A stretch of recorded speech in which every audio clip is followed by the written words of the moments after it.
नमस्कार. मानदेश भूषण मध्ये सर्व प्रेक्षकांचे मनपूर्वक स्वागत. आज आपण सातारा जिल्ह्यातील मान तालुक्यातील बोराटवाडी या ठिकाणी आलेलो आहोत. आपल्या मानदेश भूषण सोबत आहे ते आर्यन मारुती गोरे आहेत. खरं तर आर्यननं इयत्ता 10वी मध्ये मलवडी केंद्रामध्ये प्रथम क्रमांक मिळवलेला आहे. 95% गुण मिळवलेले आहेत आणि मलवडी केंद्रामध्ये त्यानं पहिला क्रमांक मिळवलेला आहे. खरं तर आर्यननं जे यश मिळवलेलं आहे ते सर्वांना खरं तर प्रेरणादायक आहे. सामान्य कुटुंबातील हा आर्यन आहे. कसं आर्यननं यश मिळवलेलं आहे या संदर्भात आज आपण आर्यनशी बोलणार आहोत. त्याचबरोबर आपल्या मानदेश भूषण सोबत आहे ते आर्यनचे वडील आहेत. त्याचबरोबर आई वर्षाताई आहेत. आर्यन, मानदेश भूषण मध्ये तुझं पहिल्यांदा स्वागत आहे. तुझ्यासाठी पहिलाच प्रश्न असा आहे की तुला पहिला क्रमांक येईल असं वाटलं होतं का? खरं तर तुमचं बोलणं बरोबर आहे. 1ली ते 9वी पर्यंत कदाचित पहिला येणारा मुलगा 10वीत घसरण्याची शक्यता असते. पण मला माझ्यावर पूर्ण विश्वास होता की 10वीतही मी प्रथम क्रमांक मिळवेन आणि तो विश्वास मी खरोखर ठरवला. बर, आता एक सांग की तू भविष्यात काय व्हायचं ठरवलेलं आहे? भविष्यात मी एनडीए ऑफिसर होण्यास ठरवलंय. त्यासाठी मी आता 11वी 12वी एनडीएचं प्रिपरेशन करायचं ठरवलंय. बर, एनडीए मध्येच का जाण्याचा विचार आहे तुझा? एनडीए जाण्याचा मुख्य उद्देश तर माझा की देशासाठी काहीतरी करायचंय आणि आपल्या आई वडिलांचं आणि गावाचं नाव मोठं करायचं. बर, आता एक सांग की आता तू 10वी 95% गुण मिळवलेला आहेत, पहिला क्रमांक मिळवलेला आहे, तर तुझं अभ्यासाचं नियोजन कसं होतं? माझी शाळा सकाळी 9 ते 4:45 असायची. घरी पोहोचायला मला 6 वाजायच्या. 6 ते 6:30 आवरून झालं की 6:30ला अभ्यासाला बसायचं. पहिल्यांदा जे थोडेसे अवघड विषय आहेत, जसे थोडे इतिहास, भूगोल घ्यायचं. परत सोपे विषयाकडे जायचं, कारण की रात्रीची झोप येण्याची शक्यता जास्त असते. त्यामुळं मग रात्री मराठी, हिंदी, इंग्रजी घ्यायचं. आणि रात्री 10, 10:30ला झोपायचं. सकाळी 4ला उठायचं आणि अवघड विषय जसं काही सायन्स, मॅथ्स यांची प्रॅक्टिस करायची.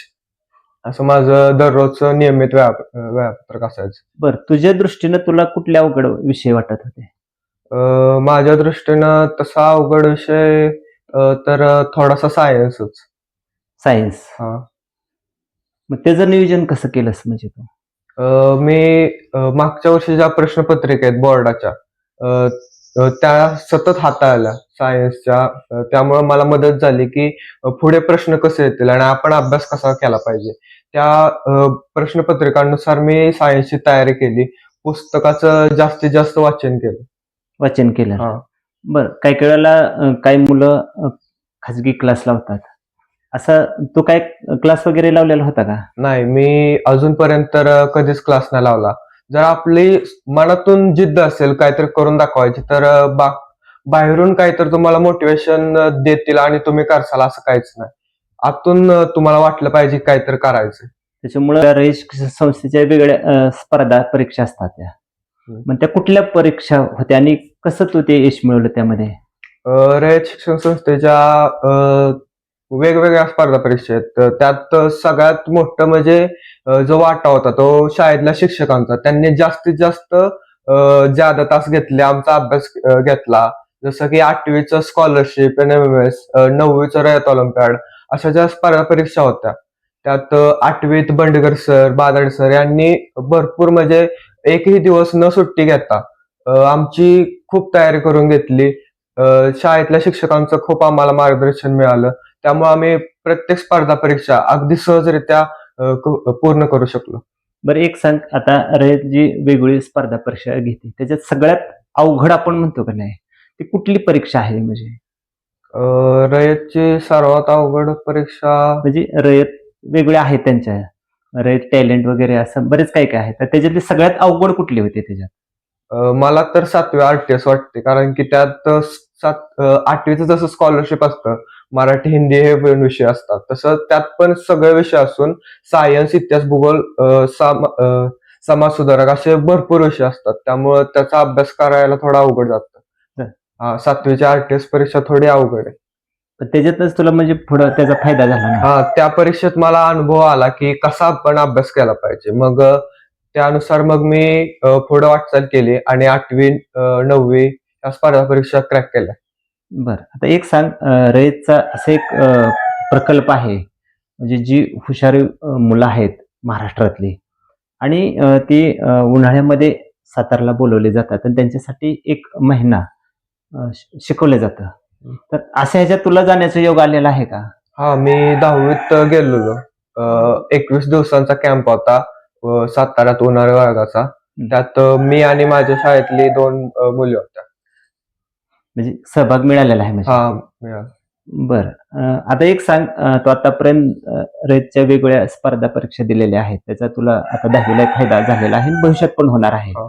पण अशी काही अपेक्षा आहे की अजून आपल्या रयत संस्थेनं गुणवंत विद्यार्थ्यासाठी एखादा नवीन प्रोजेक्ट किंवा प्रकल्प हाती घ्यावा, की जिथं त्याचा अजून फायदा होईल, असं तुझी अपेक्षा आहे का?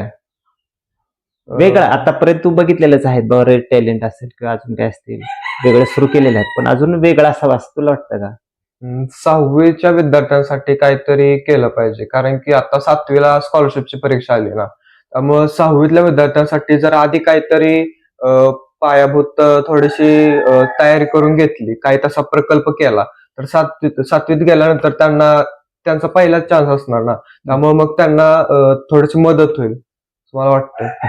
बरं, आता एक सांग, तू NMS किंवा ह्या परीक्षेत यश मिळवलेलं आहे, तर ते कसं तू यश मिळवलं म्हणजे? सातत्य, चिकाटी यामुळं आणि सर्वात महत्वाचं आमच्या शाळेतल्या शिक्षकांचं. त्यांनी खूप मदत केली, खूप मार्गदर्शन केलं मला त्यात. बरं, आता ज्या विद्यार्थ्यांना जास्त गुण मिळवायचे आहेत, तर त्या विद्यार्थ्यांना तू काय सांगशील? जास्त गुण मिळवायचे असेल तर दररोज केलंच पाहिजे ते. जास्तीत जास्त प्रश्नपत्रिकांचा सराव. अजून काय नाही की शिक्षकांनी जसं सांगितलंय, जसं मार्गदर्शन केलंय, त्या जर वाटेवर आपण चाललो तर नक्कीच आपण चांगले यश मिळवू शकतो. बरं, आता एक सांग, काही वेळेला मुलं सांगतात की मी 18 तास अभ्यास केला, 16 तास अभ्यास केला. किती तास अभ्यास केला हे महत्वाचं का कसा केला? Right. तुझे हे काय सांगशील? किती तास केलाय महत्वाचं नाही, किती तू मन लावून केला आणि किती त्यात तू त्यात पूर्ण प्रयत्न केला समजून घेण्याचा, हे महत्वाचं आहे. 18 तास 19 तास एवढा अभ्यास करून काय फायदा नाही. 4 तास करावं, पण मन लावून आणि व्यवस्थित करावं. बरं, आता एक सांग, आता तुझे वडील बँकेत नोकरीला आहे, आई शेती करते म्हणजे गृहिणी आहे. तर तू काही वेळ घरच्यासाठी देत होतास का? हा, नक्कीच. म्हणजे कामं शेतीतले करायला किंवा अन्य कामासाठी हो, हो. जेव्हा पण मदत लागेल तेव्हा मी करायचो. करायचास? हा. धन्यवाद. एक प्रश्न मगाशी विसरलो मी तुला विचारलेला. खरं तर तुझं ते यश आहे, ह्या यशामध्ये तू श्रेय कुणाचं देशील? सर्वात मोठं यश तर माझ्या वडिलांचं, आईचं आणि शाळेतल्या सर्व शिक्षकांचं. सर्वांच्या सहकार्याने असतं हा, यश. सर्वांच्या सहकार्याने मी आज जो पण आहे यश मिळवलंय ते यांच्यामुळेच. धन्यवाद. काय सांगचाल? खरं तर पहिला क्रमांक येईल असं तू बोलला ते बरोबर आहे. त्याची हा. खात्री नव्हती. कदाचित त्याचं बरोबर आहे. पण ज्यावेळेला तुम्हाला पहिला क्रमांक आला, मलवडी केंद्रात ही गुड न्यूज तुम्हाला कळाली, त्यावेळेला काय वाटलं? तसं पाहिलं तर खूपच अभिमान वाटला की आपल्या मुलानं मलवडी केंद्रात प्रथम क्रमांक मिळवला, 95.20% मार्क मिळवले. कुठल्याही आई वडिलांना तो सर्वात आनंदाचा क्षण असतो की जरी कुठलाही विचार केला तर आपल्या मुलांनी काय केलं, मुलाने आपलं वडिलांचं नाव रोशन केलं, हेच आम्हाला खूप अभिमानाचं वाटलं. कारण तसा विचार केला तर आमचे अपेक्षेपेक्षा त्यांनी चांगले गुण मिळवले. म्हणजे गुण तर चांगले आहेतच आणि आमच्या अपेक्षा तर आई वडिलांच्या नेहमीच अपेक्षा असतात की मुलांनी भरपूर मार्क पाडावीत, पण त्यापेक्षा म्हणजे जे आम्हाला अपेक्षित होतं 95% किंवा 95% पेक्षा वर, तर त्या म्हणजे जो आम्हाला अभिमान वाटतोय त्याचा की त्या जी आमची अपेक्षा होती तो त्यांनी सार्थ ठरवलं. सार्थ ठरलं. आता तो NDA जाणार आहे. कसं तुमचं नियोजन असणार आहे पुढे? ते काय झालं की जी 10वीची परीक्षा झाली त्याच्यानंतर ते रयत शिक्षण संस्थेनं सातारला SPI थ्रू NDAचं जे गव्हर्नमेंट कॉलेज होते त्याला ऍडमिशन मिळण्यासाठी कोर्स 15 दिवसाचा ठेवला होता. तर त्यालाही तिथं आपण पाठवलं होतं. पण कसं असतं, नशिबाचा शेवटी खेळ असतो, ते त्याला गव्हर्नमेंट कॉलेजला ऍडमिशन नाही मिळालं. पण त्याचं जे स्वप्न आहे की बाबा कुठला ऑफिसर व्हायचं किंवा स्पर्धा परीक्षा द्यायचं, पहिल्यापासूनच तो स्पर्धा परीक्षा देत आलेला आहे. त्यामुळे त्याचं चांगलं स्पर्धा परीक्षेत त्याचं यश मिळालेलं आहे. त्यामुळं आम्ही बी ठरवलं जे त्याच्या मनात आहे, जे त्याला करायचं आहे ते त्याच्या इच्छेप्रमाणे आपण सर्व करायचं. मग पैशाचं नियोजन तसं विचार केलं तर काही सेव्हिंग असतील किंवा काही नातेवाईक बी मदत करतील. म्हणजे प्रत्येकानंच आम्हाला सपोर्ट केला की काही नाही, मुलगा एवढा हुशार आहे म्हणल्यानंतर पैशाची किंवा कशाची आर्थिक अडचण आली तर तुम्ही काळजी करू नका, आम्ही आहे. त्यामुळं काय माझं तर सेव्हिंग आहेच तेवढं, पण मुलाची जी इच्छा आहे ती पूर्ण करण्याचं आपलं शेवटी कुठल्याही आई बापाचं स्वप्न असतंच. त्यामुळे त्या दृष्टीनं आम्ही करणारच. आर्यन, आता मला सांग, आयरनं आता एक सांग, ऍडमिशन कुठे घेणार आहे तो? म्हणजे मी आता पुण्यात YTI यशोतेज अकॅडमीला ऍडमिशन घेतलंय. तिथला रिझल्ट पण चांगला आहे आणि प्रत्येकच जे सराउंडिंग आहे, जे ते प्रोग्राम घेतात ते पूर्ण मुलं घेतात. त्यामुळं म्हणजे आता तुझं पुण्यामध्ये ऍडमिशन शिक्षणाचा प्रवास सुरू झालेला आहे. झालं. आता 1 जून पासून सुरू होईल. 1 जून पासून सुरू होईल. धन्यवाद. आई म्हणून काय सांगताल तुम्ही? आई म्हणून काय म्हणजे यश माझ्या- आता 95% मुलवडी केंद्रात पहिल्यांदा आलाय. आता हो. हायस्कूलमध्ये येणं ते ठीक आहे, पण एक केंद्रात आलेलाच एक वेगळाच आनंद असतो. हम्म. काय सांगताल अक्षरशः- तुमच्या शब्दात? असं मला असं जे नंबर आला तेव्हा असं मला वाटलं अक्षरशः मला रडायला चाललं. एवढं माझ्या मुलानं नाव रोशन केलं. तसं त्याच्या पप्पानी त्यानं लय कष्ट केलं अभ्यासाचं.